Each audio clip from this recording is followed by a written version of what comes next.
안녕하세요. 다큐랑 프리뷰 2회 진행하겠습니다. 먼저 패널도 바뀌었으니까 간략하게 소개부터 좀 해주시죠. 예, 저는 바보들의 행군을 만든 나바루라고 합니다. 저는 말씀드렸다시피 같이 바보들의 행군 배급을 진행하고 있고요. 개인적으로도 작품 진행하고 있는 조이라고 합니다. 오늘 소개할 영화는 뭔가요? 예, GM 대우 비정규직 노동자들의 투쟁을 다룬 네가 필요해입니다. 네가 필요해는 2014년 DMZ 국제 다큐멘터리 영화제에서 처음 공개가 됐었고요. 2015년 인디 다큐 페스티벌에서 관객상을 받았습니다. 관객상이라고 하면 이제 굉장히 의미가 있는 상이죠. 예, 저도 좀 관객상 좀 관객상커녕 영화제도 한번 나가고 싶은. 그러니까 저는 처음에 어떻게 이 영화를 알게 됐냐면은 옆에 계신 조이 씨한테 작년 DMZ 때 물어봤던 것 같아요. 조이 어떤 영화가 제일 재밌었냐 물어보니까 그러더라고. 형 나는 네가 필요해가 제일 재밌었어 이렇게 하더라고요. 그래서 저는 그래서 그걸 딱 기억하고 있다가 올해 초에 인디다큐 페스티벌 때 그 영화를 딱 봤어요. 보러 갔었는데 그리고 참고로 말씀을 드리자면 방금 나바로 감독이 말했듯이 제가 DMZ 다큐멘터리 영화제에서 제일 재밌게 봤던 작품인데 DMZ 다큐멘터리 영화제에서는 다큐랑의 5작품 중에서 그 작품 네가 필요해만이 올라 있습니다. 그러니까 5작품 중에서 제일 재밌다라는 뜻은 아니에요.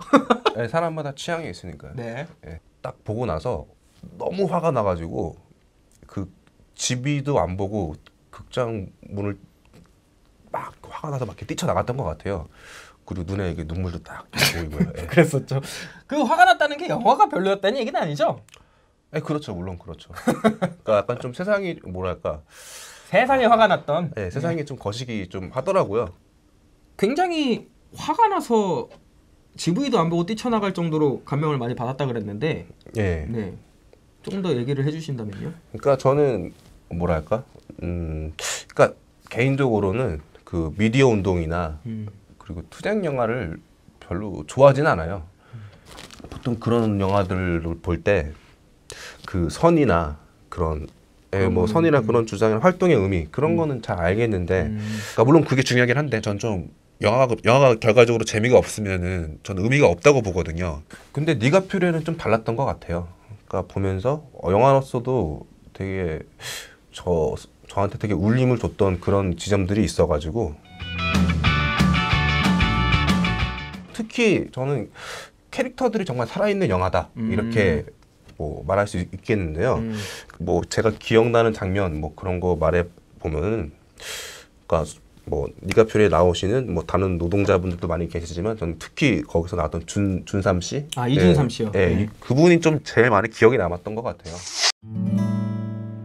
GM대우 정문 당시 지금 한국 GM으로 이름이 바뀌었지만 GM대우 정문의 출근로에 그 화단을 준삼 씨가 이제 가꾸는 장면이 나오는데 근데 저는 그 장면이 좀 저한테는 되게 충격적인 장면이었던 것 같아요. 그리고 내가 다니는 회사니까 물론 회사랑 지금 싸우고 있지만 내가 다니는 회사고 그리고 나의 다른 노동자분들 동료들 그분들이 길을 걸을 때 기분 좋게 걸게 해서 아니 회사가 자기도 이렇게 괴롭히고 있고 동료들 이렇게 괴롭히고 있는데 어떻게 저런 마음을 가질 수 있을까? 그러니까 저는 좀 쫌생이라서 그렇게 그런 마음을 못 가질 것 같거든요. 그러니까 그게 좀 되게 신기했던 지점인 것 같아요. 저한테는. 그리고 어떻게 보면 저는 이 영화의 어떻게 꽃이라는 생각이 들기도 하고 되게 하이라이트 부분이라는 생각이 드는데요.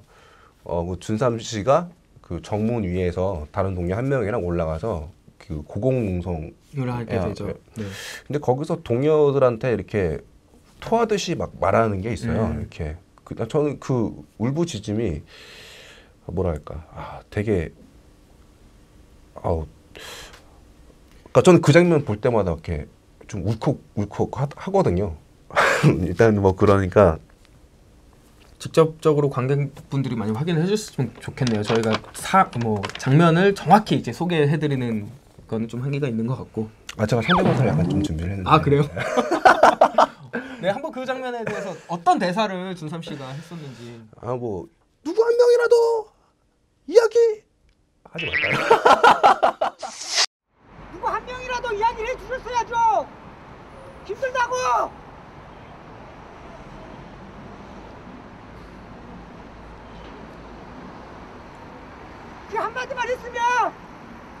우리 이렇게 마음 안 아픕니다.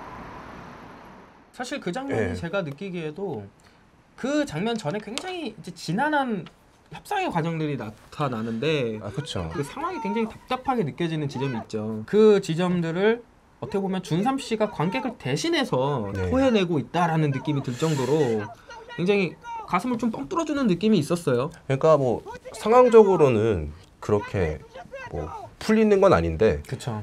영화에서 이렇게 계속 답답했던 상황들을 폭발시킴으로써 영화적으로 이렇게 풀어주는 느낌이 있지 않나 그런 생각이 드는 것 같아요. 근데 어떻게 보면 근데 마음은 되게 아팠던 것 같아요. 그 보는 관객들은. 네. 저도 아팠어요. 너도 아프냐? 나도 아프다. 그리고 심지어 그거를 찍고 있는 그 카메라도 약간 좀 우는 느낌이 들었거든요. 그 카메라가 울고 있는 느낌이 드니까 너무 강력해 보이는 거야 그 장면이. 나는 저렇게 절대 못 찍을 것 같은데 막 그런 생각이 들었어요. 근데 그걸 찍으신 분이 아마 감독이시겠죠. 네, 아마 감독으로.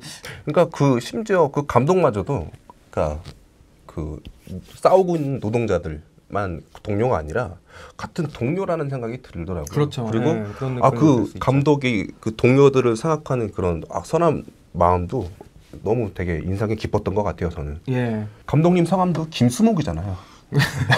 저 뭐 무슨 상관이 있는지 모르겠지만 물과 나무 같은 네. 그런. 저희 어머니 분이죠. 이름은 김수자.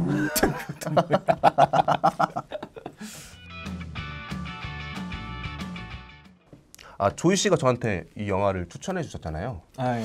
근데 조이 씨는 어떤 장면이 좋으셨나요? 보통 노동운동 영화다 하면은 그 노동운동의 대의가 굉장히 영화를 관통하는 경우가 많은데 네, 그렇죠. 이 영화에서 굉장히 좀 정말 노동운동이 이렇게 흘러가는 게 맞는 건가라는 의문이 들게 만들었던 네. 고민의 지점을 던져주는 장면이 네. 있었죠. 네. 바로 회의 장면. 회의 장면. 가장 중요한 지점을 이 회의 장면이 말해주고 있지 않나라는 생각이 들었거든요. 협상을 제대로 진행시키기 위해서 혹은 뭐 어느 정도의 성과를 내기 위해서 네. 혹은 이 협상이 GM 대우를 상대로 어쨌든 승리를 거둬냈다라는 상징적인 뭔가를 보여주기 위해서 그 15명의 해고 노동자들에게 좀 이 정도는 받아들이자라고 권유를 하는 장면이 나오는데 예. 그 장면에서 한 노동자분이 그런 얘기를 하죠. 예. 그런 방식이 자본가와 다를 게 뭐냐. 자본가들의 뭐 논리와 뭐 같은 뭐 그렇게 말했던 것 같아요. 네. 네. 근데 그 지점에서 굉장히 좀 망치로 머리를 맞는 듯한 느낌이 들었어요. 예. 저도 좀 맞은 것 같아요. 그리고 또 이런 얘기가 나오죠. 대의 명분도 중요하고 성과도 중요하다. 이게 될지 안 될지를 따지는 것도 중요하다. 하지만 그걸 떠나서 의리만으로 움직이는 것도 있는 것이다. 예. 사실 뭐 우리 사회가 돌아가는 모습도 그렇고 그 영화에서 정규직의 행태들도 그렇고 회사의 행태들도 그렇고 다 마찬가지로 볼 수가 있는 게 자기가 살기 위해서 의리 같은 걸 쉽게 포기하게 되고 자기가 살기 위해서 남을 짓밟게 되고 이런 경우가 많이 발생을 하는데 예. 어떻게 보면 가장 열악하고 가장 힘든 상황에 있는 그 분들이 의리를 지키는 장면에서 굉장히 저는 큰 충격과 큰 힐링을 받았던 것 같아요. 저런 상황에서도 저럴 수 있구나. 참 감동이 깊은 장면이었습니다. 이 장면을 뭐 사실 영화를 통해서 직접 확인해 보시는 보시면, 게 더 좋을 것 같습니다. 됐고 그다음. 나바로 감독은 이 영화를 어떤 분들에게 추천하고 싶으세요? 어떻게 보면 정말 광범위하긴 한데 저는 뭐 이 대한민국이라는 땅에서 그냥 땀을 흘리고 있는 사람, 그러니까 땀 흘려 일하는 사람이라면 다 이 영화를 봐야 된다 생각을 해요. 되게 거창한데?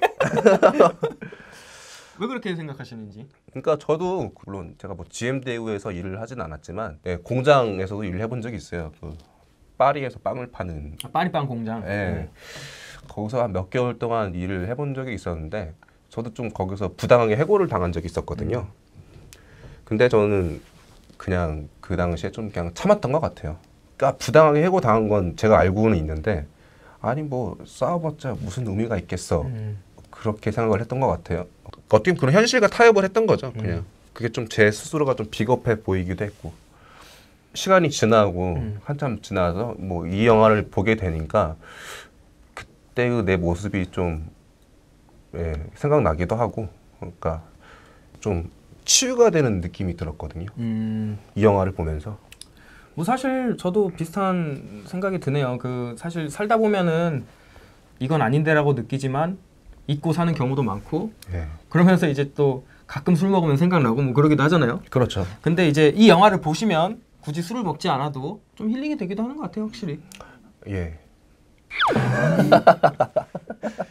저는 뭐 비슷한 얘기일 수도 있지만 네. 취업을 하기 전에 많은 사람들이 좀 이 영화를 봤으면 좋겠어요. 아, 보통 좀 그런 게 있잖아요. 뭐 열심히 노력해서 취직을 하면 끝. 마치 취직이 해피 엔딩인 것처럼 생각할 수도 있는데 사실 뭐 영화에도 나오는 거지만 자기가 비정규직인지도 모르고 있다가 해고당한 분들도 나오시고 실제로 뭐 무슨 일이 벌어졌는지도 처음엔 잘 모르다가 사실을 알아가는 경우도 많이 있었어요. 예, 그렇죠. 사실 굉장히 비일비재하다는 거예요, 이런 일들이. 또 그렇게 또 부당하게 해고 당하든지 자기가 나와도 그냥 또 다른 데 가도 똑같고 이게 끊임없이 바뀌지 않고 좀 그렇게 생각이 들어요. 그런 뭐 어떻게 보면은 현실에 대해서 미리 좀 알고 갈 수 있지 않을까, 마음의 준비를 하고 이 영화를 보시면. 그리고 뭐 더불어서 그냥 알고 가고 마음의 준비의 수준만이 아니라 그럼에도 불구하고 우리가 다 같이 뭐 힘을 합치고 그러면은 되지 않을까 하는 좀 어떤 희망을 가지고 살아가는데도 좀 도움이 되지 않을까 하는 생각이 드네요. 예, 저는 예. 뭐죠?